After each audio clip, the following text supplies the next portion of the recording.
March 1st, windy, evicted crippled Jack, palsied Peter, and mumbling Myrtle.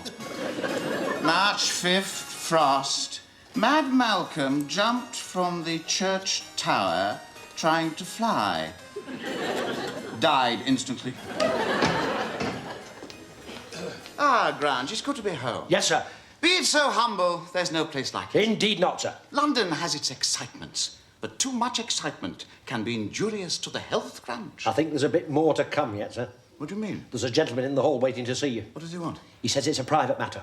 He may be a creditor. Fetch me loaded stick. No, he's a military gent. Then it is the law. I know it. Father, there are men at the gates, surly fellows holding cudgels. I knew it. We are to be arrested for debt, Roderick. Quick! The priest's door!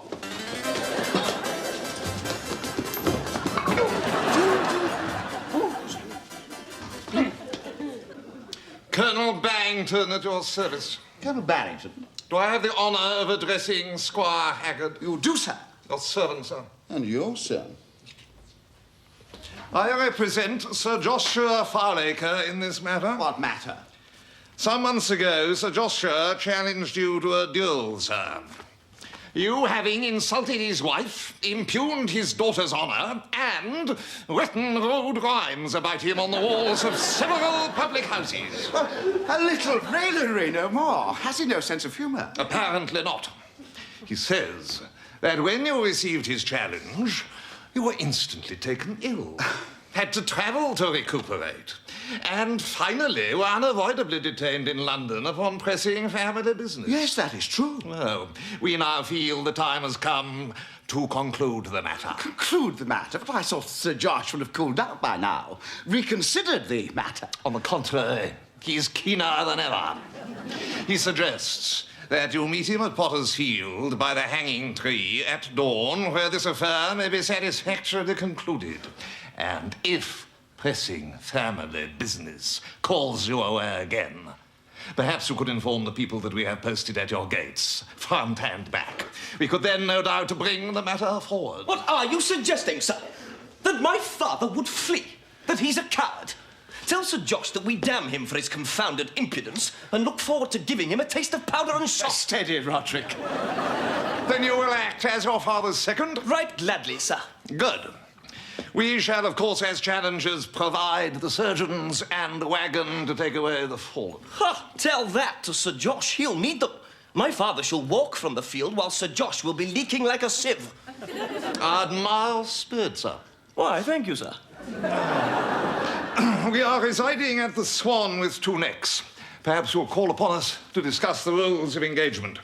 I presume it'll be pistols, swords being hot work for the older man. Of course it'll be pistols. My father would use nothing else. Then I bid you good day, sir. Good day. And tell Sir Josh he'd be wise to put his affairs in order. Your son, sir. Well said, Roderick. Now, quick, through the priest's door. You'll never get away, Father. They're all round the grounds.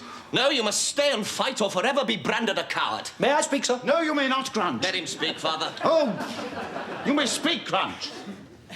If you run now, you run forever, sir. But if you kill Sir Josh, your reputation will be made. He's the finest shot in 5 counties. He's killed 7 men in duels. 5 with pistols, 2 with swords. And they say there's 2 more who'll never walk again. You will be famous. Women will flock to you. All society will talk of your deeds. Yes, and by eliminating Sir Josh, you'll clear the way for me to marry Fanny. What? If you think that's not a good idea, Roderick, why don't you kill him? Because I can't go to Fanny with her father's blood on my hands. Now, I must go to the tavern to discuss the rules of engagement and then view the killing ground. The killing ground? He appears to be looking forward to it, Grant. We all are, sir. Everyone loves a good duel. Has it occurred to you, Grant, that I may be the one to be killed? You, sir? The thought never crossed my mind. But, since you mention it... What, Grant? It is the matter of this month's wages. Vulture!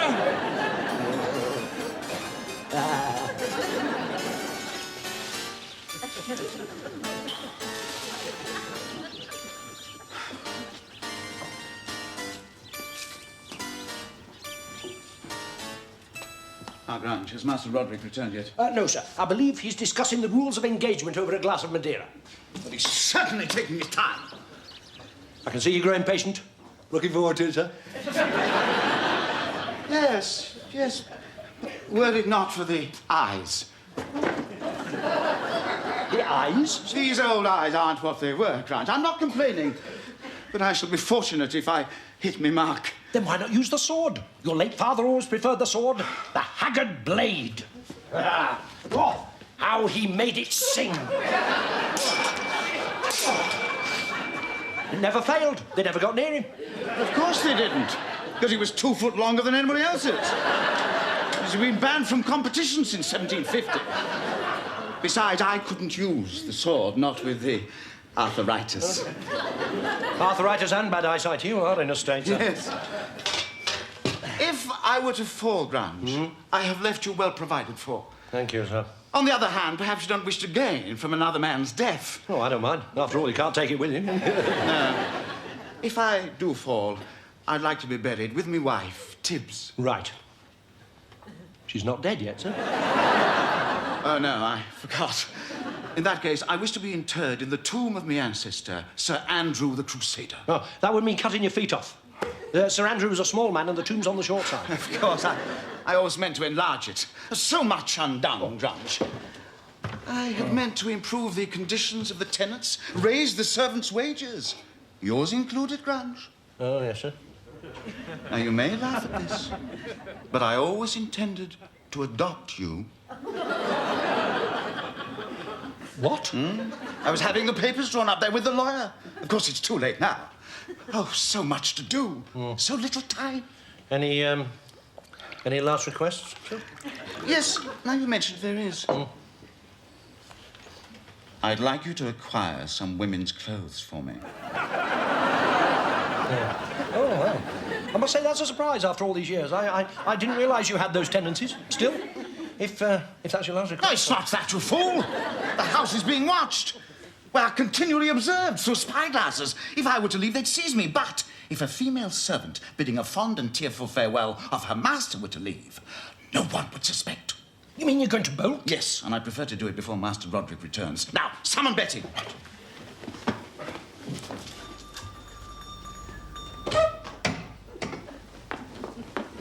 Sir? Betty, your master is in grave danger. He has to fight Sir Josh, who has never failed in a duel. Oh, I know, sir. 'Tis the talk of the village. They say you'll never see another sunrise. Yes. Would you do something to help a man in such grave peril? You have a request, sir? I have a strange request, Betty. Would you remove your clothes for me? Sir, if this be your last day on earth, should you not turn your mind to other things, not spend it in debauchery and lust? Is this a fit way to prepare for the judgment to come? On the other hand, if it is your dying wish, how can I refuse? To sacrifice my chastity would be a sorry thing. Will you tell her to shut up, Grunge? I'm not trying to seduce you. I only want your clothes. That is a strange request. But why, sir? You will be Grunge, I will be you, and Grunge will be me.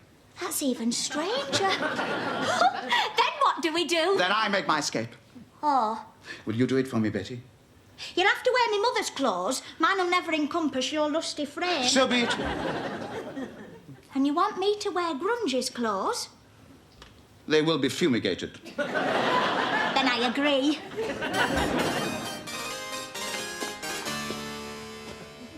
Ready, Grunge? Yes, sir. You won't laugh. Of course not.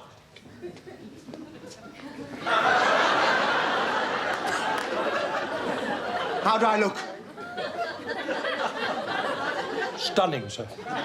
You're laughing, Grunge. No. Now for our little tableau, which will deceive me enemies. Stand by the window where you may be clearly seen. 2 servants bidding a fond farewell to their tragic master. Now this means I must embrace you, Grant. I can stand it, sir. What? But first, let me get into the part.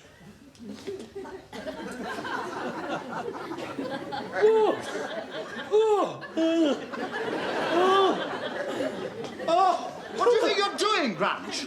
Being you, sir. That's nothing like me. I don't mince about like a lady's dressmaker. Now, get on. You may embrace me, Grant. Oh, that's enough. Embrace Betty. Enough, Grant. What do you think they'll make of that? It's not as if we've been close. They'll be talking the village after this. Now, the 2 servants leave, bidding a fond farewell.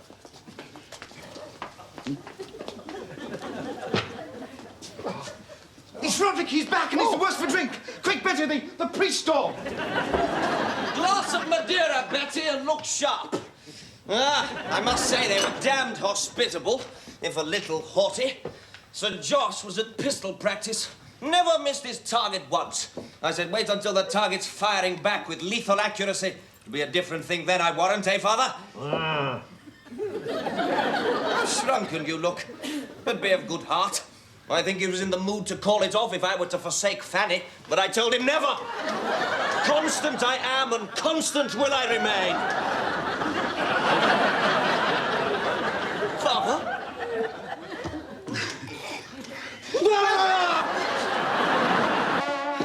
Get it. I'm sorry, Roderick. You disappoint me, Father. If you've no thought of your own honour, then consider mine. You'll never be able to walk erect again. Well, I may be in the same position. He's a crack shot. Only at 10 paces. That's why I insisted on 15.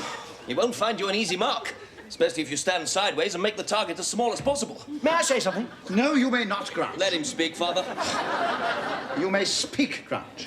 If you do stand sideways, you'll be a bigger target than ever. And besides, where there's 2 of anything, the bullet will go through both. In that case, I think I'll face frontwards. Ah, don't worry, Father. Even if you're hit, few shots prove lethal. There are only 3 fatal areas. The head, the heart, and the lungs. And the tripes. And possibly the tripes. And the liver. Yes, there is the liver. And the lights. Shut up, Grunge. Apart from that, you should survive, Father. And he may miss you altogether. Not Sir Josh. He never misses. He's known as the Leaden Death. He has a Wogden with a deformed barrel. And we have a Manton with a rifled barrel. Deadly at 15 paces. The ball filed to a fine surface, the powder measured to the grain. Feel the balance, Father. Oh, it's fine. It's good. You're right. It's damn good. Finely balanced, easy on the trigger, well sighted. Yes, I like it. A Manton, eh? Never misses, Father.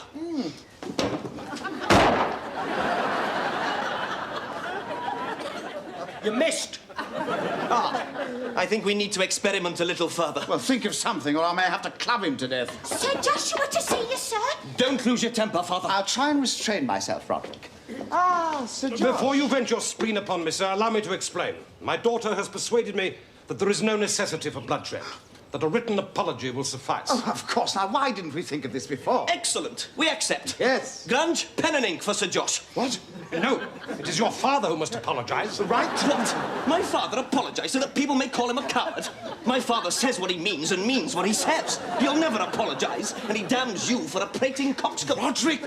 Your father has an unbridled tongue that may cost him his life. I didn't say anything. His life. Take care. He who once did sell the lion's skin was later killed in hunting him. What? Father, you promised not to be angry. Very well. After all, this is no less than I expected. You're a proud, haughty rogue, Haggard, but I can't help admiring your courage. Thank you. I would not kill you. I've sent too many men to glory. Besides, your death will only serve to draw attention to this sordid affair. So if your son will agree to forsake Fanny, I will call the matter closed. Roderick! I will never forsake Fanny. I shall love her to the last days of my life and die with her name upon my lips. Oh, Roderick, I am transported. Then it will mean your father's death. Then, so be it. You promised there'd be no bloodshed. I'm doing my best, Fanny, but this man is obdurate. There is one other way. Oh, what? If you, Fanny, were to forswear Roderick and never see him again, I will forego the duel. Forswear Roderick? If only I could. But you may as well ask the moon not to rise and follow the sun, the willow not to lean towards the pool, the bee not to rob the flower of its nectar. I would dissemble, but this unruly heart would betray me. I cannot forsake Roderick, even though it means his father lying cold in his grave. He understands, Fanny. He knows that love must nail its colours to the mast and damn the consequences. Love is above such earthly things. He understands that too. We must be constant. You've certainly chosen a fine time to be constant, Roderick. Then we meet at dawn, Haggard. Ah, I see you have a manton. Yes, and it's a deadly weapon, Sir Josh. Should we see your glass, Fanny?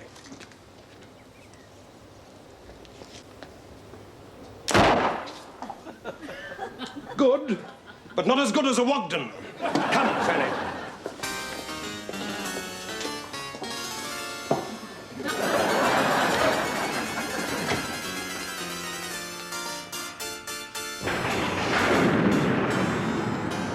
Come, Father, for heaven's sake.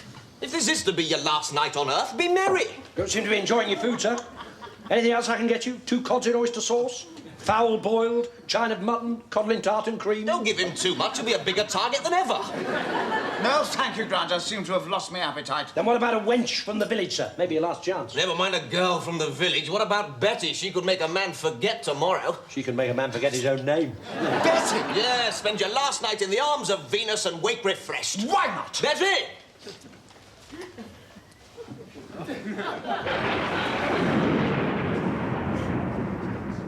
Betty, why these widow's weeds? Couldn't you put on a more cheerful aspect? I'm sorry, sir, but I haven't slept. Every time I close my eyes, I see coffins. What? And now, tonight, the great clock in the bell tower has stopped. Zoons! The last time the clock stopped was when your father died. Did you want something, sir? No, I think I've changed my mind. Sir? I couldn't cut the mustard anyway. Ah, be of good heart, Father. Many duels are fought where no one is hurt. Pistols are fired in the air and grievances forgotten. Not the last one I saw. That was a real duel. Swords, pistols and teeth. And how it spread. All were killed, even the servants. And 2 men who come into the field to dig turnips. Shut up, Grant. Colonel Barrington to see you, sir. Look unconcerned, Father. It'll strike terror in their hearts. Your servant, sir. If this is another attempt to wriggle out of the situation, Bowington, we'll have none of it. Let us confine our exchanges to powder and shot from now on. I quite agree, and will waste no more words. It is simply this.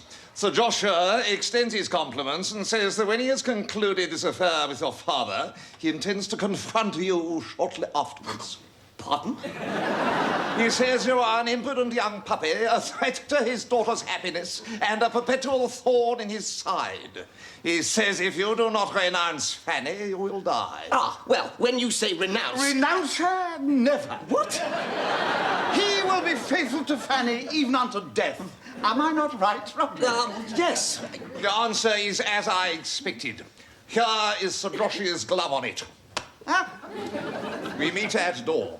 Dawn? Ah, that's out of the question. I have no second. I'll be your second, sir. Thank you, Grunt. Then that's arranged. One moment.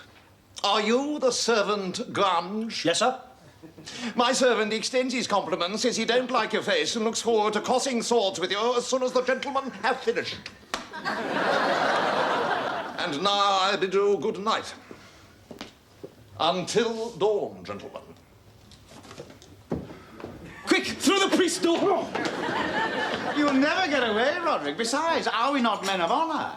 Run now, Grange, and you run forever. Yes, sir. And what will Fanny make of all this? No, you must stay, Roderick, and fight him. But I don't want to fight him, Father. He hasn't done me any harm. Not yet. And I don't want you to fight him either, Roderick. Because if you fight him, it means I've lost. But who knows? I may yet win. He's as much chance of being struck by lightning. Oh, was that, Grange? Nothing. My father never lost a duel. That's because his sword was 2 foot longer than anyone else's. He didn't lose with pistols either. Even when he had the ague, the dropsy, and the touch of the French sickness, he never missed his mark. How so? He had a special pistol.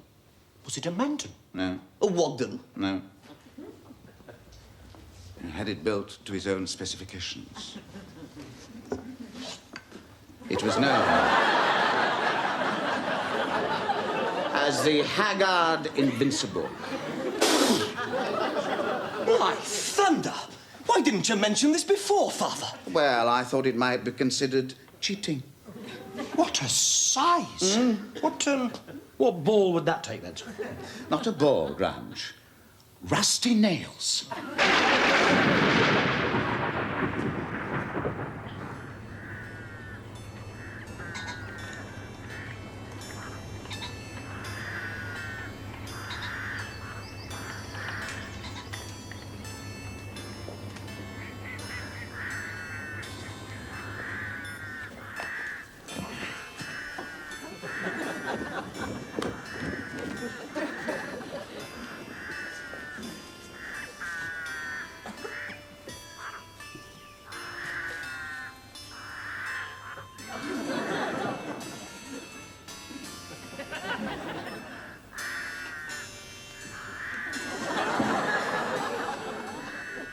Gentlemen, please.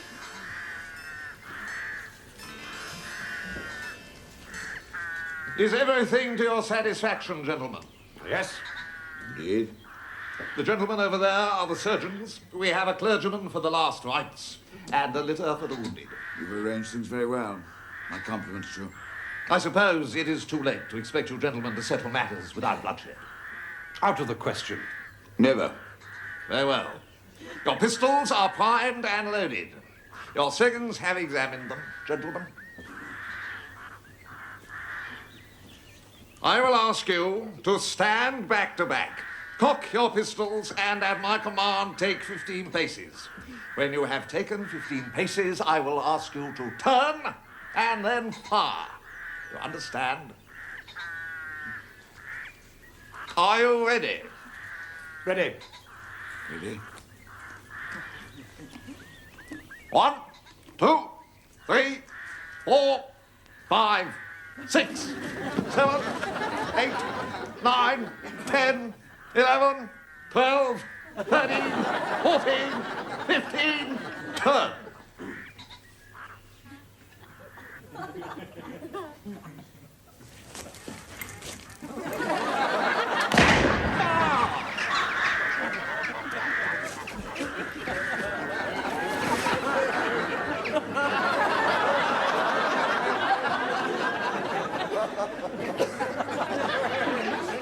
Behind you, Sir Jack!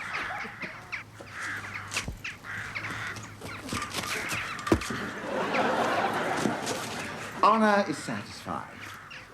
Run.